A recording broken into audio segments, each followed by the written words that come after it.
9:05. Welcome back to the Chad Hasty Show on News Talk 95.1 FM and 790 AM KFYO. In studio today, always a pleasure to visit with our next guest, Lubbock City Councilman Jeff Griffith. Good morning, Chad. Good morning. Welcome back. How are you today? Good. Thank you very much. Good. It's been a little bit since we've had you in studio, and wanted to get you in while the year is still new, and we're looking ahead at a whole new year for the Lubbock City Council. Yes. Hopefully a very positive one. Yeah, we're hoping so. We're hoping so. That's where we're headed. What are right now? I know that y'all are tackling quite a few issues. What's kind of maybe some of the top one or two issues that you guys are looking at right now over at City Hall? Probably number one, coronavirus, obviously, sure, it takes up the majority of efforts. I guess I should say other than coronavirus. Yes. That's going to be around. UDC is the term. It is Unified Development Code. And this is a process, as Lubbock has grown over so many decades, Chad, we have layered zoning code on top of zoning code. If you can imagine how, as we've expanded, it's inevitable that happens. So what we're about is really readdressing to unify and simplify our zoning and development code. And that will include anything, not just zoning and a carport and as far as business zoning, residential zoning, but also even signs. Yeah. Is that something that is going to impact, people who are currently there, or is it, how does that impact businesses and, like you said, signage or whatever it may be that's already existing? you're really grandfathered, but we want citizen input.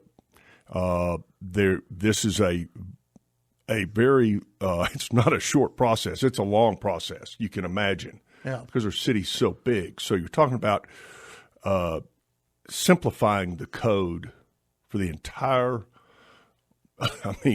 we're talking 130 square miles. Yeah. So it is quite a process. What's the city council looking at as far as signs go? Because this is something that has been brought up for such a long time by the business community. And I know, from the chamber to the business community to the city council, there's always a debate about signage. That'll be one of the last segments we get into.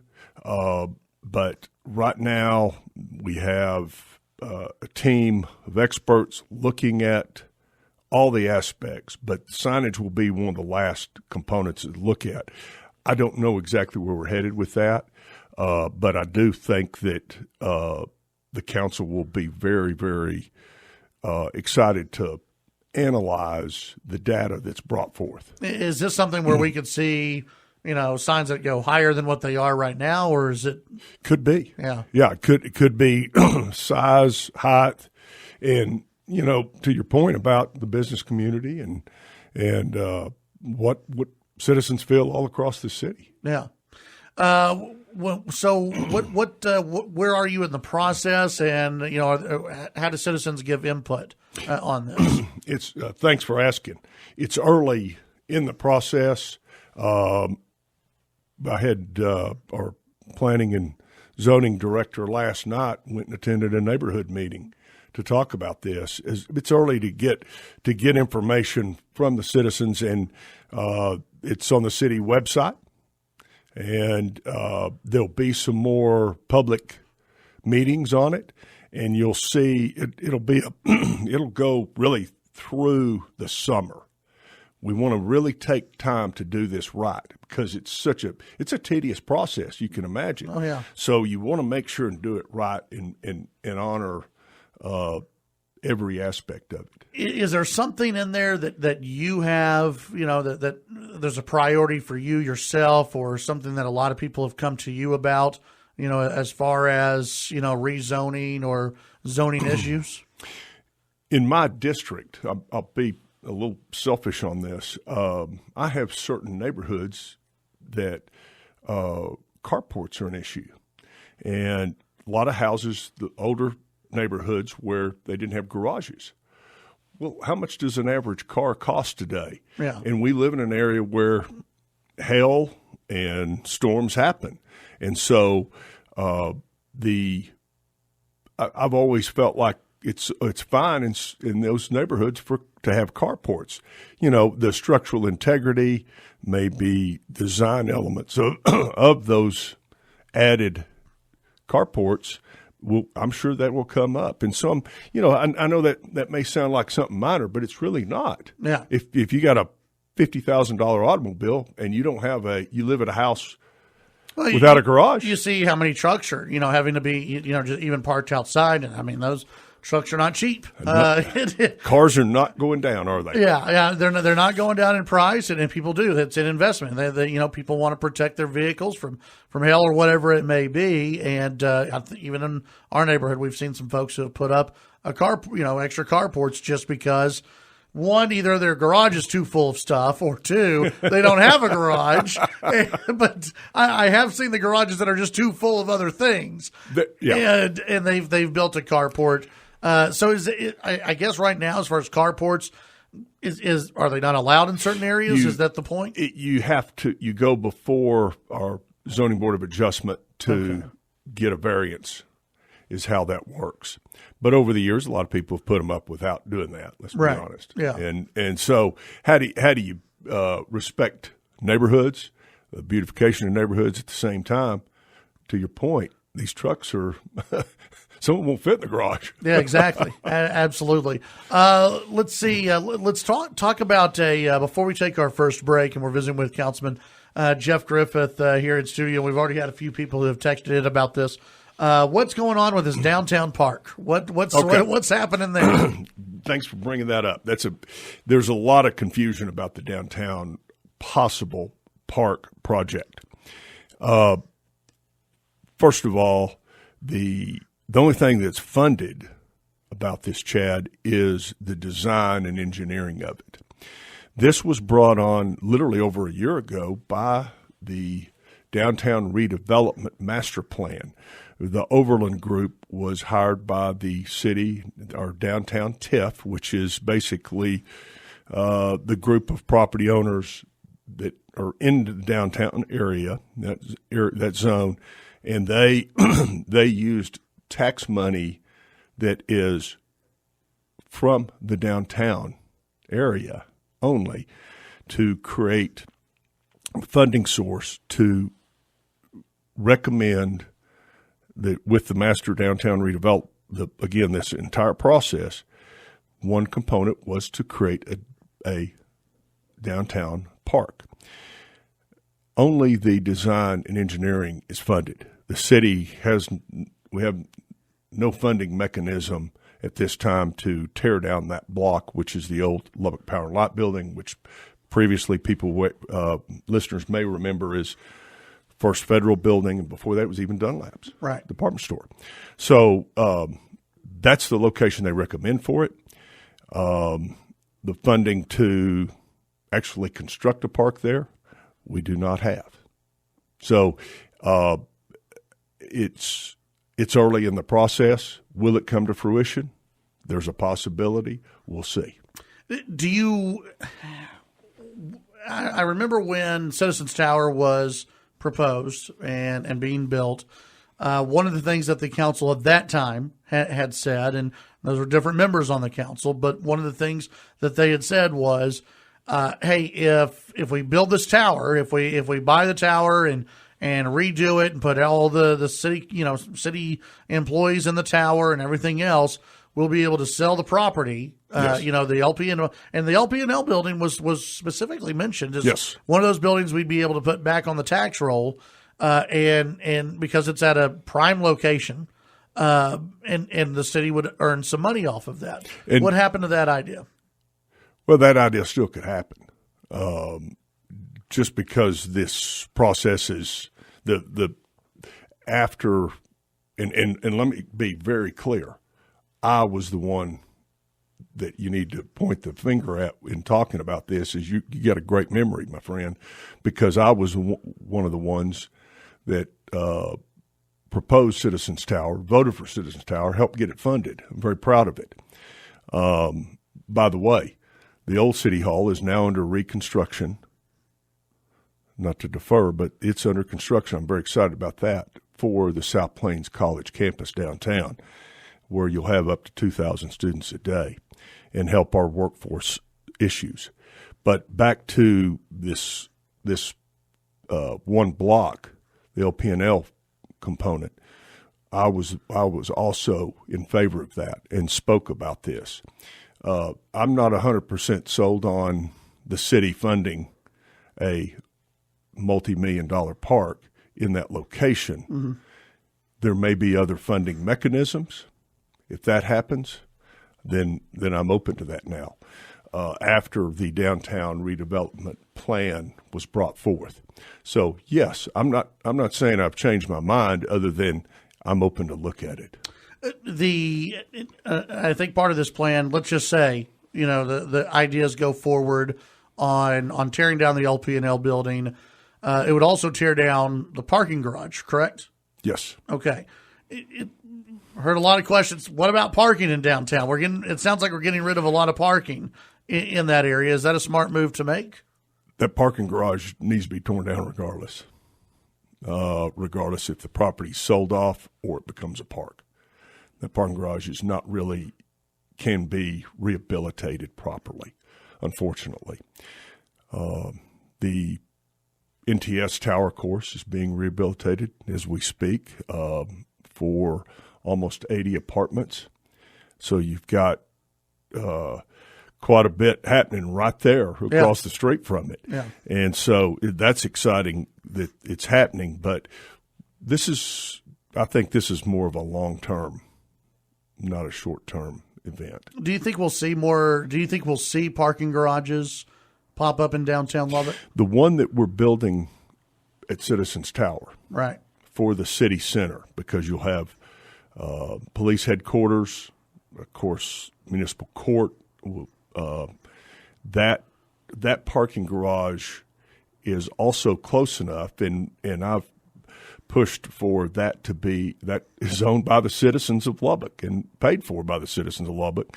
That parking garage needs to have access so that if you and I if we're going to dinner on Broadway, we'll be able to park there in the evenings. Right. So it'll be open parking for everybody, and we think that'll really help take the pressure off. Let's take the break. When we come back, we'll continue our conversation with Lubbock City Councilman Jeff Griffith here on the Chad Hasty Show. We're joined in studio this morning by Lubbock City Councilman Jeff Griffith, and we are going to go a couple more segments after this. We've got a lot really to get into and catch up on, and plus we have the legislative session to talk about, maybe some of the priorities for the city of Lubbock. We had a caller, Councilman, who wanted to thank the city council, and this also goes to the health department for for the good work getting the vaccine in people's arms. And I know it was a little bit of a process for people to get in, and then finally the online ticketing became available, and that helped out. But everything from what I have heard and seen, the process of actually getting the vaccine, once you get in, Councilman, it's a very smooth process.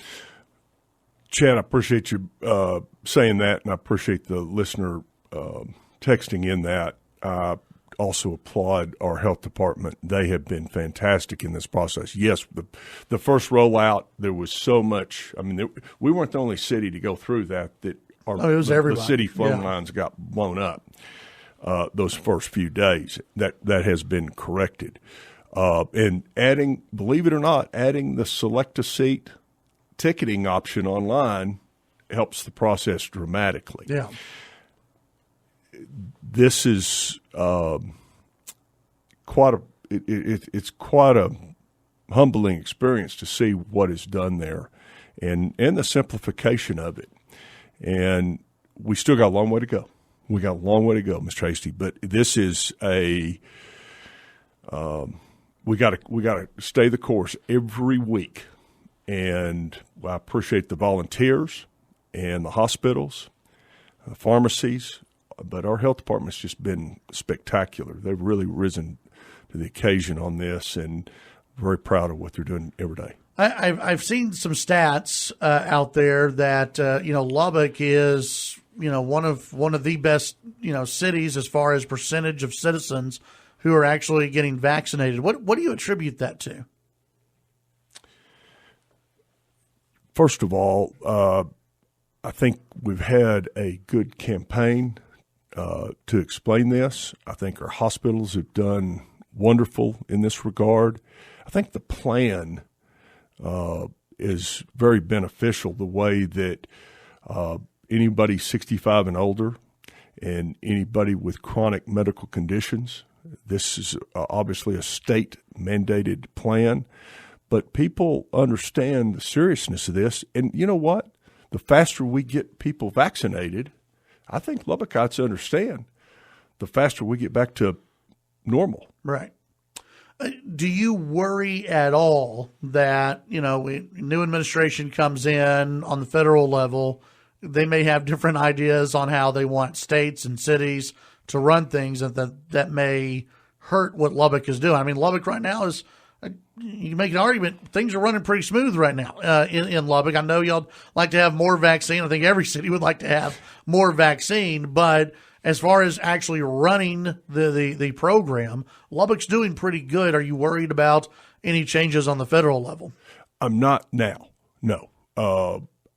I feel like the state, and I don't know what will happen federally, to your point, but I think the state has done a good job. I think it's shown by the numbers that Governor Abbott brought up the other day when he was in Houston. But the point is that we just need to be dedicated and stay the course with what we're doing, and every day this eventually will make hospitalization go down. I lost my very dearest best friend just a few weeks ago to COVID, and I'm talking about a guy that had run New York marathons. Mm-hmm. And so this is more of an emphasis, I believe, than in my heart and soul, that we should dedicate ourselves as citizens, as city councilmen. Everybody needs to understand how serious this is. And the numbers, you saw recently where the numbers, Chad, the total fatalities across this nation will exceed what we lost in World War II. When we come back, we'll continue our conversation with Lubbock City Councilman Jeff Griffith. We've got a lot more to get into. We're going to stick on the coronavirus stuff a little bit longer as well when we come back. All right, Chad Hasty Show, News Talk KFYO. We've got Lubbock City Councilman Jeff Griffith in studio. Just a little bit more on the coronavirus stuff. I saw a news story earlier where maybe 10,000 rounds or 10,000 doses are expected in Lubbock next week. Is that right? I believe that's correct. I think we get 5,000 new and then 1,000 for a second dose. Okay. So it's really 6,000 for the city of Lubbock that I've got on my list, but that may have changed since I wrote this down yesterday. We had someone who texted in, are people from outside the city eligible to get the doses, in Lubbock, or is it just Lubbock citizens? Anyone. Okay. All right. Let's see. We've got something that we have not brought up in a while, and that is, next to the Civic Center, there was talk at one point about a hotel being built. Where are we in that? Is that still something that is being discussed, or is that off the table, or is that still in the planning stages for downtown? It's still on the plan, as we talked about the redevelopment plan that we spoke of earlier in the park discussion. It is on the plan. Obviously, with coronavirus issues, the pandemic, everything's pretty much been on hold, right? With that. So that's something Just that's on pause. hold. Yeah. Yeah. Okay. All right. Yeah, I was wondering about that. I had some people who were asking about that earlier. When it comes to the session, we've got the legislative session. What are some of the priorities for the city of Lubbock? The number one will be the designation on Interstate 27 north and south from its current limits. And so I-27 extension is without a doubt, number one, and to continue to find a way long-term to appropriate, I should say, cost associated with that very expensive project. We know long-term this is great, not just for West Texas. It is something that needs to – we've been working on this for decades, but we've made great advancements. But this is one thing that I feel very strongly about, that we need to continue the effort. Yeah, so the extension of I-27. Yes, sir. Any other big priorities for the city of Lubbock, or is that just the major one? That would be the major one. Of course, something that has been ongoing is our change with Lubbock Power and Light's effort as we roll into the ERCOT grid. Yeah. And as we go down that route, so there's still some legislative components to that we'll also be involved in. Yeah.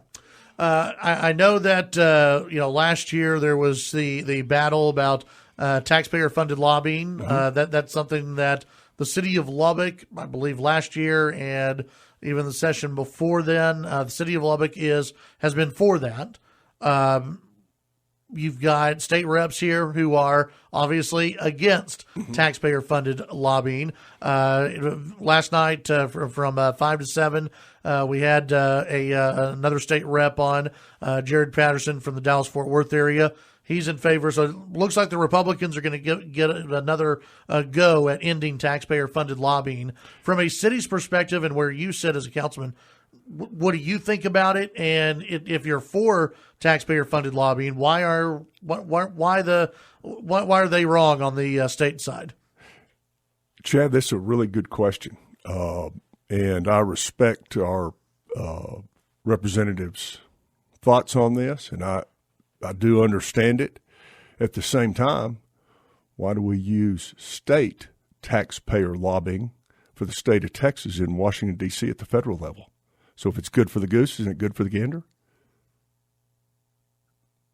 So I mean, that's. I mean, honestly, if the state's doing that, if Austin tax dollars, I shouldn't say Austin, not the city of Austin. Yeah. But our state of Texas legislative efforts in the federal government in Washington, D.C., we're using lobbyists. Why can't cities use lobbyists to go to the state? Well, what is the purpose of it? The purpose is to make sure that we get our initiatives looked at. If we're 5 hours away, 6 hours away from Austin, we can't just get in a car and run down there or wait for the next flight. That would be too expensive. Our dollars appropriated, I believe, are $135,000 this year, or this budget cycle, I should say, for that effort. But we do not. It's no disrespect to our legislators, because sometimes it is efforts to where you've got eyes and ears on the ground at the Capitol to monitor the efforts. And sometimes this isn't just about the state of Texas. Our lobbyists that we have, let's talk about this I-27 initiative. That's a federal initiative. So we need to be in front of other representatives, even from other states, in talking about I-27 corridor. What about the argument that sometimes these lobbyists aren't always lobbying for what's good for the citizens? Do you accept that, or do you think that sometimes that's a message that's wrong? No, that's not wrong. Your city council was elected. We were elected to represent the city, and if we have added voice at the state or at the federal level in D.C. to help us, I feel like that's the right way to do it. That's the democratic way of doing it. However, I understand that some citizens may not agree with me on that. I totally understand that. But I also go back to the point that our state tax dollars are used to lobby in D.C. Well, what I'm talking about is if you've got, let's say the taxpayer-funded lobbyists that you have hired by the city, if they are lobbying for something that the citizens themselves do not want, but the their money is being used to lobby against something that they do not want. I understand. Do you think that happens, or? Well, yeah, yes, it happens in that some citizens may disagree with what we're lobbying. Some people may not want the extension of I-27. Let's use that as an example. They go, "Oh, that's a bad idea. We don't need to extend it." So let's, if you use that as the example, there are people, and I don't they may have a good viewpoint on this, but as I'm their elected official, and my ability to say, "Hey, we need more help in voicing what we think is right," I believe that's the American way. Let's take the break. When we come back, we have more to get into with Lubbock City Councilman Jeff Griffith here on the Chad Hasty Show. Back on the Chad Hasty Show, Lubbock City Councilman Jeff Griffith in studio. I want to spend a little bit longer on the taxpayer-funded lobbying deal because we have a lot of people who are very interested in it, and it's been a big issue for at least the last three sessions where this is trying to be knocked down. One of the arguments has been that a lot of these lobbying groups, and I'm not sure about the city of Lubbock, but a lot of these lobbying groups that are out there have argued against the property tax reform efforts that have been out there, including in the last session.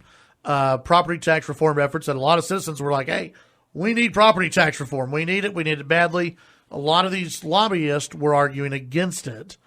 And the taxpayer money is going towards that. So as a taxpayer, and you're a taxpayer, a lot of them are sitting there going, "Wait a minute, why am I contributing tax dollars to this organization that's lobbying for something that at the end, if they got their way, is going to hurt me?"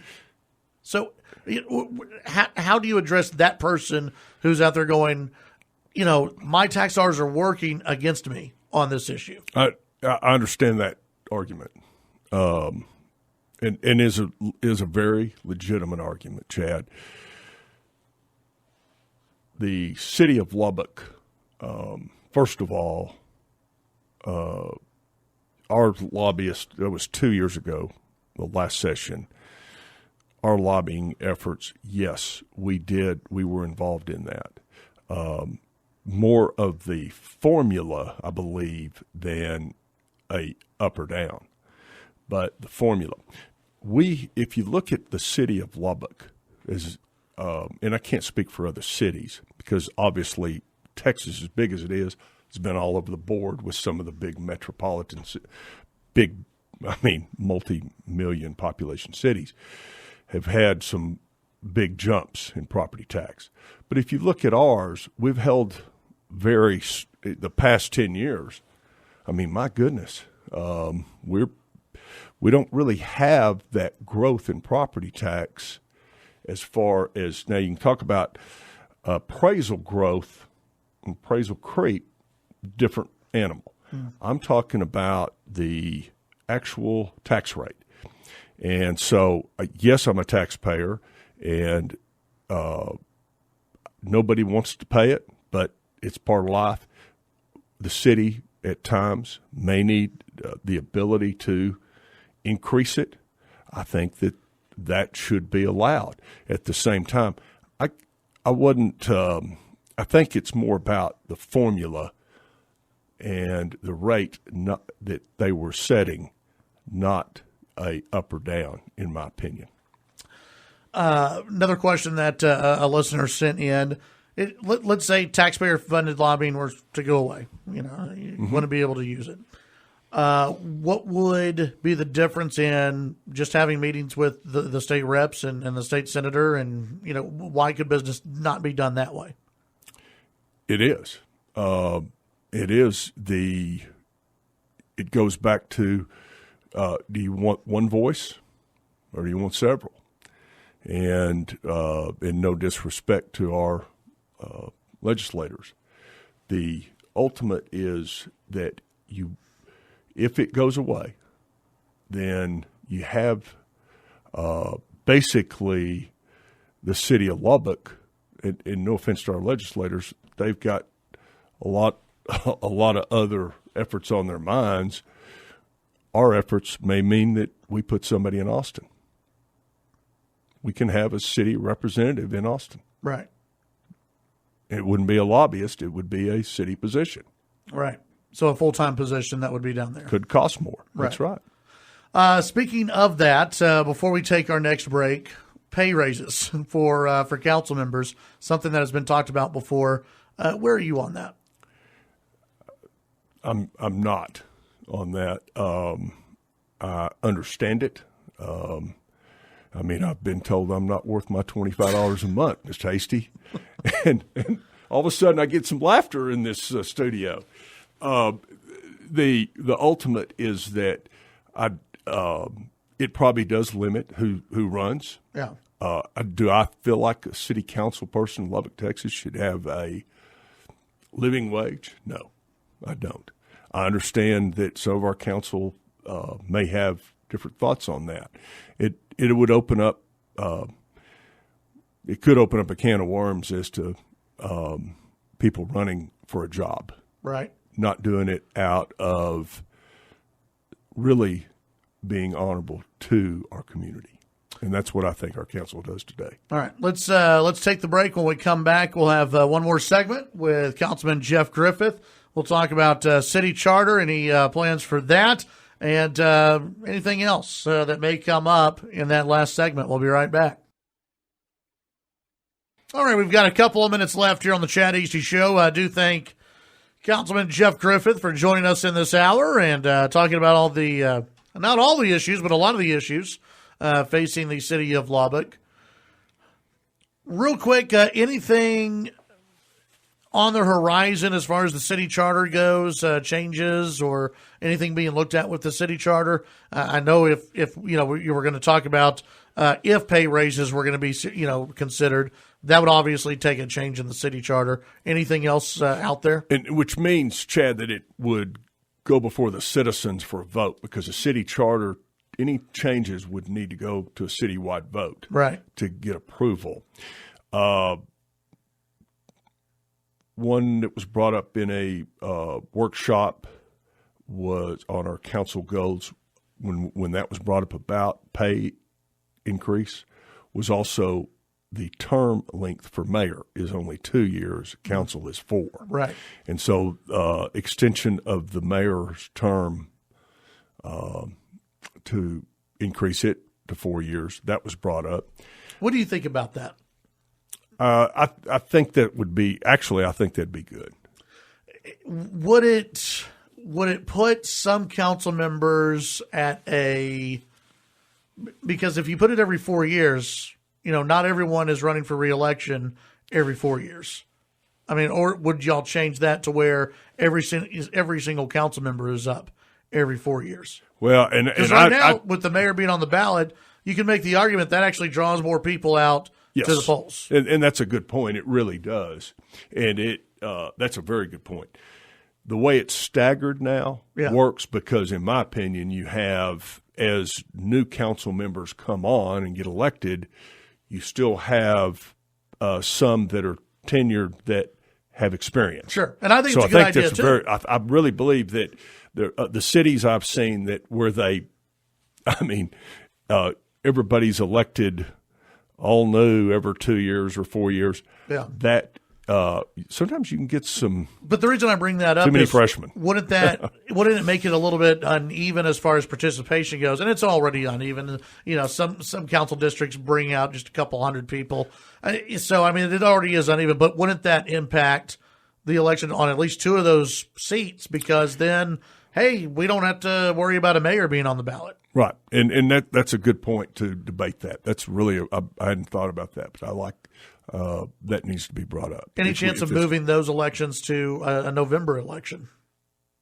I doubt it. It could happen, but if we did, again, this needs to be a charter change, which have to be voted by the citizens. Right. A charter change. Remember, our document is over 100 years old, and some of it needs to be modified. There's no doubt about it, and updated. Yeah. But this could be. We should have some more discussion on. All right. Councilman Jeff Griffith, we'll get you back on here in the near future and talk about some of the other issues that we didn't get to today. We appreciate your time. Thank you for having me, Chad.